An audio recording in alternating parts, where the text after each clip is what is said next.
Assalamu alaikum everyone. Today we are going to discuss difference between quantitative and qualitative research. Quantitative and qualitative research use different research method to collect and analyze data. They allow you to answer different kind of research question. Quantitative research focus on testing theories, formulating a hypothesis, while qualitative research focus on exploring ideas, theory और hypothesis. Quantitative के अंदर हमारा focus किस पे होता है, theory या hypothesis. इसके अंदर हम क्या करते हैं, एक्सप्लोरिंग आइडियाज़। थेरी है या हाइपोथेसिस, उसके आइडियाज़ को क्या करते हैं, एक्सप्लोर करते हैं। इसको हम एनालाइज किससे करते हैं, मैथ से और स्टैटिस्टिक्स से। इसे हम कैसे एनालाइज करते हैं, by summarising and interpreting, mainly expressed in number, graph and table. अब क्वांटिटेटिव रिसर्च को हम नंबर्स की फॉर्म में, ग्राफ्स एंड टेबल्स की फॉर्म में क्या करते हैं, एक्सप्रेस करते हैं। इसको हम किस फॉर्म में करेंगे, वर्ड्स की फॉर्म में। Require many respondent, require few. अब इसके अंदर बहुत सारे रिस्पॉन्डेंट की रिक्वायरमेंट होती है, अब इसके अंदर few. Close multiple choice question, open ended question. Key term, testing, measurement, context, objectivity, understanding, complexity, subjectivity. Next is data collection method. Quantitative and qualitative can be collected through by using various method. अब quantitative के खुद अलग method होंगे, qualitative के अलग अलग method होंगे। Quantitative data collection method. अब क्वान्टिटेटिव डाटा के अंदर हमने पीछे भी इनके मेथड्स देखे थे, सर्वे के जरिए करना, एक्सपेरिमेंट्स के जरिए देखना मतलब डाटा कलेक्शन करना, और ऑब्जर्वेशन के जरिए। नेक्स्ट है हमारे पास क्वालिटेटिव। अब इसके अंदर भी क्या है, इंटरव्यू के जरिए मतलब एक ही क्वेश्चन क्या करना, बार बार पूछना, फोकस ग्रुप के अंदर एक टॉपिक को क्या करना, डिस्कस करना। उसके बाद एथनोग्राफी हो गया, पार्टिसिपेटिंग इन कम्युनिटी और organisation for extended period of timely to closely observe culture या बिहेवियर। किसी भी मतलब कल्चर को या किसी भी सोसाइटी को क्लोजली ऑब्जर्व करने के लिए क्या करना, पार्टिसिपेट करना। लिटरेचर रिव्यू हो गया।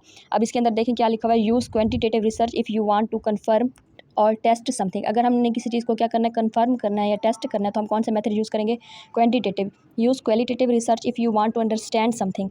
अगर हमने किसी चीज़ को क्या करना है, समझना है, कंसेप्ट को, थॉट्स को या एक्सपेरिमेंट्स को, तो हम कौन सी रिसर्च यूज़ करेंगे, qualitative. For example, quantitative research approach.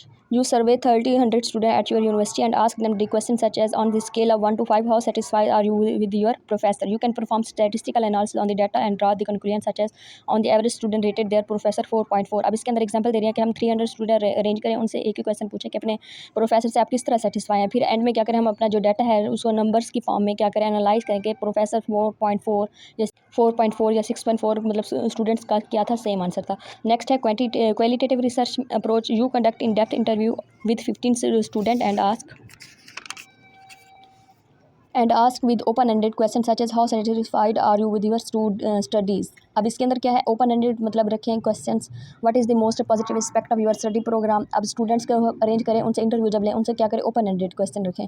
Based on the answer मतलब जो वो आंसर हमें देंगे, you can ask the follow-up and question, you clarify the things. अब उन आंसर्स की बिना पे हम क्या कर लेंगे, थिंग्स को क्या कर लेंगे, क्लैरिफाई कर लेंगे। उसके बाद नेक्स्ट है, how to analyse qualitative and quantitative data. The method for analysis differ from each type of data. मतलब हर मेथड के लिए क्या है, अलग अलग मेथड है एनालाइज करने के लिए। Analysing quantitative data. Quantitative data is based on numbers, as उसके नेम से ही शो हो रहा है, इसके अंदर क्या होंगे, number. Simple math and more advance statistical analysis is used to discover commonalities और पैटर्न्स इन द डाटा। अब इसके अंदर मैथ और स्टैटिस्टिक एनालिसिस मतलब इन्वॉल्व होंगे। The result are often reported in graph, tables और नंबर। अब जो रिजल्ट होगा हम किस फॉर्म में देखें, ग्राफ्स की फॉर्म में, टेबल्स की फॉर्म में या नंबर की फॉर्म में। एप्लीकेशन एक्सेल हो गया, SPSS and R can be used to calculate such things. Average score, the number of time particular answer was given. हम देखेंगे कि एक मतलब आंसर बार बार कितनी बार दिया गया, जैसे हमने पीछे एग्जांपल के अंदर देखा, द कोरिलेशन और कॉजेशन बिटवीन 2 और मोर वेरिएबल्स, द रिलायबिलिटी और वैलिडिटी ऑफ द रिजल्ट, के रिजल्ट जो है वो वैलिड है, रिलायबल है या नहीं। नेक्स्ट है analysing qualitative data. Qualitative data is more difficult to analyse than quantitative. ये क्या है, मतलब इसको एनालाइज करना थोड़ा सा क्या है, टफ है। It consist of text, image और वीडियो। अब इसके अंदर क्या था, एक तो नंबर से या टेबल या ग्राफ्स होंगे, अब इसमें इसके अंदर क्या होंगे, इमेजेस होंगी या वीडियोज़ होंगी या टेक्स्ट होगा। Some common approaches to analyzing qualitative data are qualitative content analysis. अब इसके अंदर क्या है, content इन्वॉल्व होगा। Tracking the occurrence, position and the meaning of word or phrases.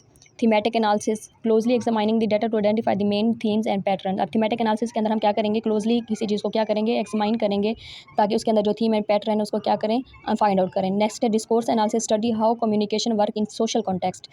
Discourse basically आपको पता है इसके अंदर discourse का meaning क्या होता है, communication या written form में या oral form में। अब study how communication work in social context. अब इसके अंदर हम कैसे स्टडी करेंगे, जो कम्युनिकेशन है सोशल कॉन्टेक्स्ट के अंदर किस तरह वर्क करती है। ये था हमारा difference qualitative research and quantitative research का।